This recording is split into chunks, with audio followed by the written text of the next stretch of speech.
புவியோரெங்கள் புகழே புனிதம் பொங்கும் அழகே. புவியோரெங்கள் புகழே புனிதம் பொங்கும் அழகே. உன் மகன் புதிய உறவில் எம்மையும் அறிய செய்வாய். அம்மா உந்தன் அன்பினிலே அருள்வாய் எமக்கு அடைக்கலமே. அம்மா உந்தன் அன்பினிலே அருள்வாய் எமக்கு அடைக்கலமே.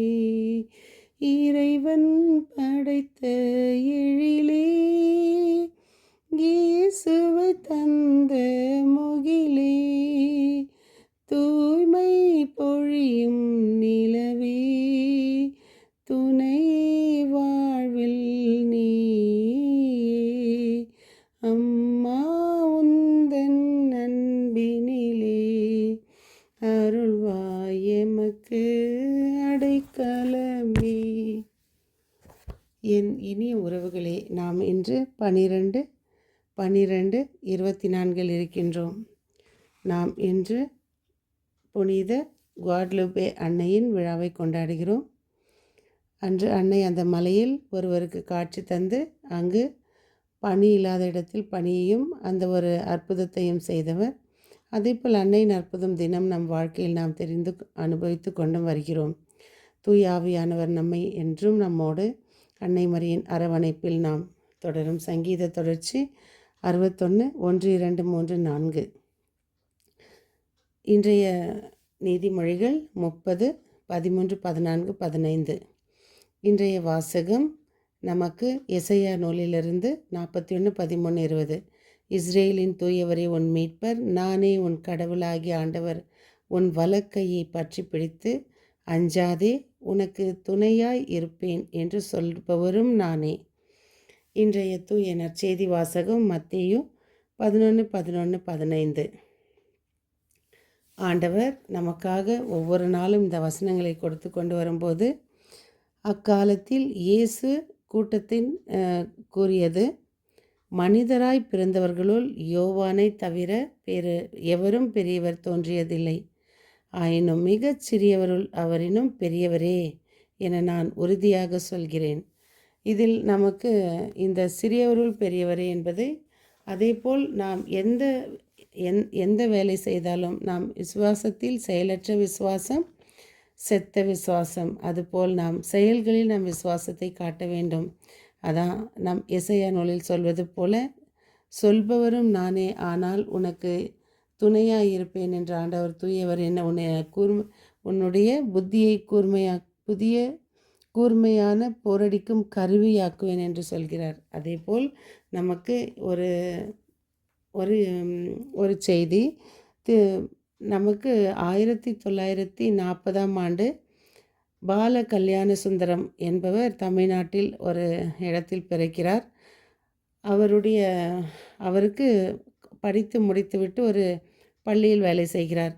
அவர் சம்பாதித்த 30 லட்சத்தையும் கொண்டு போய் ஒரு ஏழைகளுக்கு உதவுகிறார். பிறகு அதேபோல் கல்லூரியில் சேர்ந்து இன்னும் அதிகமாக படித்து கல்லூரியில் சேர்ந்து அதையும் ஏழைகளுக்கு உதவுகிறார். இதுபோல் என்று அவர் செய்து கொடுத்ததெல்லாம் அதிகமாக அவர் ₹1 அவருக்கு என்று கூட வைத்து கொண்டதில்லை. இதை கண்ட தமிழ்நாடு அவருக்கு பல பாராட்டுகள் வழங்கியதுடன் நிறுத்திவிட்டது. ஆனால் அமெரிக்கா அவரை கண்டு கொண்டு அவருக்கு மேன் ஆஃப் த மில்லேனியம் என்ற பட்டத்தை கொடுத்து பரிசாக 30 கோடியையும் கொடுத்தது. இதை வாங்கி கொண்டு தன் சொந்த ஊருக்கு வந்த கல்யாண சுந்தரம் மீண்டும் அந்த 30 கோடியையும் ஏழை மக்களுக்கு உதவி செய்கின்றார். இது அல்லவா செயல் வடிவம்? நாம் ஒவ்வொரு நாளும் இறைவனை நாம் ஜெபிக்கிறோம், மற்றவர்களுக்கு உதவி செய்கிறோம் என்பதற்கு இது எடுத்துக்காட்டு. இன்று அன்னையாம் திரு அவை தூய குவாடலுபே அன்னையை நினைவு கூறுகிறது. ஆண்டவர் உனக்கு சொன்னவை நிறைவேறும் என்று நம்பிய மரியே நீ பேறு பெற்றவர். லூகாஸ் 1:45. இறை வார்த்தையை கேட்பவர்களாக மட்டும் இருந்து நம்மை ஏமாற்றிக் கொள்ள வேண்டாம், அதன்படி நடப்பவர்களாகவும் இருங்கள் என்று இறை வார்த்தையை தன் வாழ்க்கையில் கடைப்பிடித்தவர் அன்னை மரியாள். இப்போ நம்ம படித்த அந்த உதவியைப் போல. ரோமையர் 18:14 கடவுளின் ஆவியால் இயக்கப்படுகின்றவர்களே கடவுளின் மக்கள். அன்னை மரியா இறை தந்தையின் மகளாக இருந்ததன் இறை தந்தையின் திருவுளத்திற்கு பணிந்து நடந்ததால் ஆவியின் துணையால் இயக்கப்பட்டார். புதிய ஏவாளாகிய அன்னை மரியாள் பழைய ஏவாள் அழகையின் செயல்களால் ஈர்க்கப்பட்டார். நம் அன்னையைப் போல் ஆவியின் துணையால் இயக்கப்படுகிறோமா? இவ்வுலக சிற்றின்ப ஆசைகளால் அழகையின் செயல்களால் ஈர்க்கப்படுகின்றோமா? அன்னையைப் போல் அழகை தலை மிதித்து பாவத்தை வீழ்த்துவோம், பரிசுத்தத்தில் வளர்வோம். தயமிகு தாயே, அருளால் நிரம்பியவரே, நாங்கள் நிலையற்றவர்கள். நீரும் எங்களை கை நெகிழ்வீராகில் நாங்கள் விழுந்து விடுவோம். எனவே நாங்கள் உம்மை இழந்து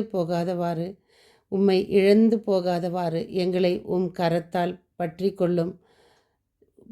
உமது அடைக்கலத்தில் எங்களை வைத்து காப்பாற்றி உமக்கு பிரியமுள்ளவர்களாகிவிட செய்தருளும். நாங்கள் தவறி விழ நேர்ந்தால் எங்களை கை தூக்கிவிடும். எங்களுக்கு நல்வழி காட்டியருளும். சோதனை வேளையில் நாங்கள் அதில் விழுந்து விடாதபடி எங்களை பாதுகாத்தருளும். பல நேரங்களில் உம்மை வாழ்த்துகிறோம், ஆயினும் எங்கள் பலவீனங்கள் பொருட்படுத்தாதையும் எங்களது அனைத்து குரலுக்கும் செவி கொடுத்து எங்களை கைவிடாமல் எங்களுக்கு துணை நின்று காத்தருளும். துன்பங்கள், நோய் நொடிகள், வேதனையில் எங்களுக்கு ஆறுதலாக இருந்து எங்களோடு இருப்பீர். இறப்பின் வேளையிலும் தீயோரின் வலையில் விழுந்து விடாமல் விண்ணக தந்தையின் பாதையில் எங்களை வழிநடத்தியருளும். இதேபோல் நாம்